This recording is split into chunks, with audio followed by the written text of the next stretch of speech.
dari kelas 5A Manajemen. Di sini saya membuat video guna untuk memenuhi mata kuliah Sistem Informasi Manajemen yang diampu oleh Ibu Wiwin Julianti, SE, SDD, MAK. Yang pertama, tujuan dan manfaat e-government. Tujuan penerapan e-government di Kabupaten Sidoarjo, Jawa Timur adalah untuk membangun pelayanan pemerintah yang terintegrasi dan berbasis elektronik, memanfaatkan teknologi informasi dan komunikasi atau TIK secara optimal, meningkatkan efisiensi administrasi, mempercepat proses interaksi dan komunikasi antar dinas, menghemat dana pembuatan operasional. Yang kedua yaitu komponen sistem informasi e-government. Yang pertama, sistem informasi perangkat desa atau SIPERDE. Aplikasi berbasis web yang mendukung sistem informasi pemerintahan di tingkat desa. Yang kedua ada SIPRAJA yang memberikan kewenangan administrasi dan kelonggaran di tingkat kabupaten atau kota, kecamatan, dan OPD. Yang ketiga ada MPONG, aplikasi berbasis online yang digunakan untuk pengaduan kerusakan jalan oleh masyarakat. Selanjutnya ada penggunaan data center server yang mendukung e-government, yaitu yang pertama membangun pusat data nasional untuk menjembatani terciptanya single ID, national single window, integrasi data dan informasi, dan single source of data. Selanjutnya menggunakan data center bersama untuk meminimalkan kapital ekspenditur dalam penyelenggaraan e-government pemerintah daerah. Yang ketiga, membangun pusat data berbasis cloud untuk mendukung digitalisasi layanan pemerintah. Selanjutnya, mengintegrasikan infrastruktur data center menggunakan virtual private server atau VPS di lingkungan institusi pemerintahan. Selanjutnya ada infrastruktur teknologi informasi, yaitu mendukung e-government di Kabupaten Sidoarjo. Salah satunya adalah jalan. Jalan merupakan infrastruktur yang berperan penting dalam kelancaran dan kemudahan berbagai kegiatan sehari-hari. Beberapa aspek yang berkaitan dengan infrastruktur jaringan informasi dalam penerapan e-government adalah kondisi telekomunikasi, akses kualitas, lingkungan, biaya jasa. Beberapa strategi penerapan e-government di pemerintahan adalah yang pertama, mengembangkan sistem pelayanan yang andal, terpercaya, dan terjangkau. Yang kedua, menata sistem proses kerja pemerintahan secara logistik.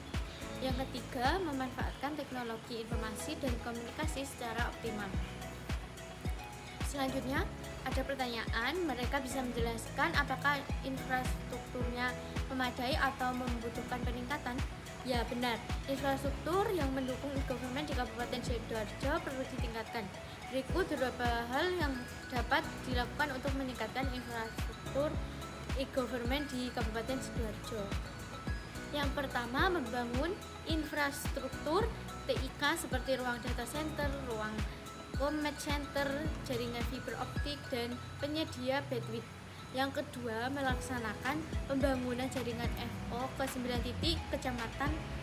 Selanjutnya, yang ketiga, memasang dinding ACP data center. Yang keempat, mengembangkan dashboard smart city di ruang command. 5. Menginstalisasi network monitoring system. E-government adalah sistem pemerintahan yang menggunakan teknologi informasi dan komunikasi untuk meningkatkan aksesibilitas dan transparansi penyelenggaraan pemerintahan. Dengan e-government, warga negara dapat menggunakan keperluan mereka melalui internet tanpa perlu datang ke kantor pemerintahan. Selanjutnya ada manajemen data dan keamanan informasi. Data dan informasi di Kabupaten Sidoarjo dikelola dalam e-government melalui sistem informasi perangkat desa yang dijelaskan dalam penjelasan pertama tadi, yaitu SIPERDE, merupakan aplikasi yang berbasis web yang mendukung sistem informasi pemerintahan, khususnya di tingkat desa. Untuk mengelola aplikasi dan pusat data di Kabupaten Sidoarjo, kita dapat mengajukan permohonan kepada Dinas Komunikasi dan Informatika Kabupaten Sidoarjo. Permohonan tersebut dapat disampaikan melalui surat permohonan tertulis, melalui aplikasi dan e-video. Kominfo Sidoarjo juga menjelaskan melalui Dinas Kominfo dan Informasi Kabupaten Sidoarjo menyosialisasikan Undang-Undang Perlindungan Data Pribadi atau UU PDP kepada admin Bohukmas atau Badan Koordinasi Hubungan Masyarakat di Lingkungan Pemkab Sidoarjo. Sekretaris Dinas Komunikasi dan Informatika Kabupaten Sidoarjo, Sulistianto, mengatakan perlindungan terhadap data pribadi penting dilakukan agar terhindar dari ancaman kejahatan dunia maya, yaitu pemahaman masyarakat tentang bahaya dan enkripsi data pribadi ini harus benar-benar dipahami agar terhindar dari siberisme dan berbagai pihak yang tidak bertanggung jawab.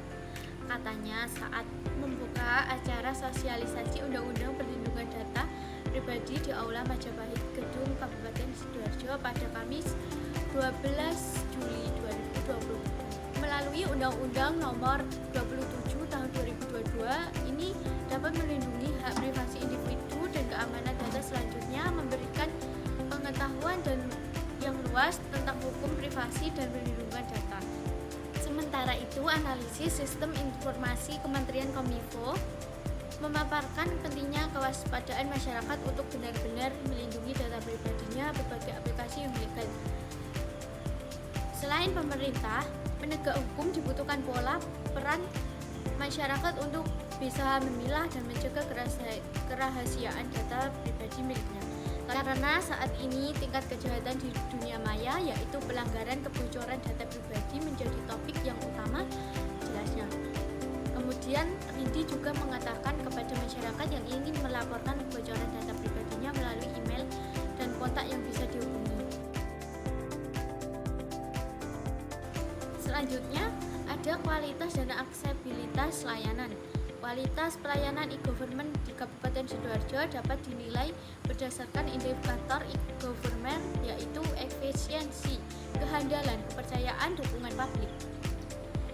Berikut ini beberapa contoh penerapan e-government di Kabupaten Sidoarjo, yaitu layanan e-plafon dari Dinas Kependudukan dan Pencatatan Sipil Kabupaten Sidoarjo. Layanan ini terintegrasi dengan pemerintah tingkat desa dan kecamatan. Komitmen perubahan dari pimpinan dalam penerapan e-government. Komitmen ini meliputi dukungan regulasi dan anggaran, memperkuat kapasitas kelembagaan dan menginternalisasikan nilai-nilai positif dalam memberikan layanan. Selanjutnya, pengaruh terhadap pengembalian keputusan, mempermudah hubungan antara pemerintah, baik pemerintah pusat dengan daerah maupun antar pemerintah daerah dengan meningkatkan interaksi pemerintah dengan masyarakat yang dilayaninya. Selanjutnya, partisipasi masyarakat.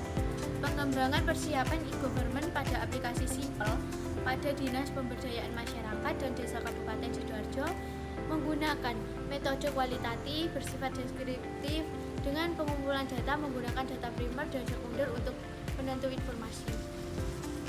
Selanjutnya, hambatan dan tantangan implementasi.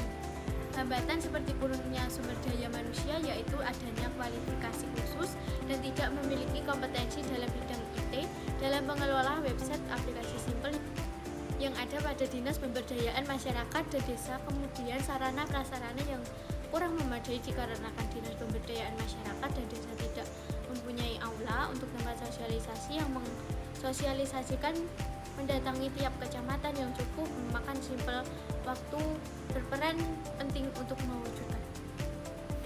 Beberapa kendala yang terjadi dalam penerapan e-government di Kabupaten Sidoarjo antara lain: yang pertama, belum memadainya sumber daya manusia sebagai operator aplikasi dan tenaga lapangan. Yang kedua, penerapan aplikasi belum memadai. Yang ketiga, sosialisasi penerapan aplikasi belum maksimal. Sekian penjelasan dari saya. Kalau ada kurang dan lebihnya, mohon maaf yang sebesar-besarnya. Terima kasih. Wassalamualaikum warahmatullahi wabarakatuh.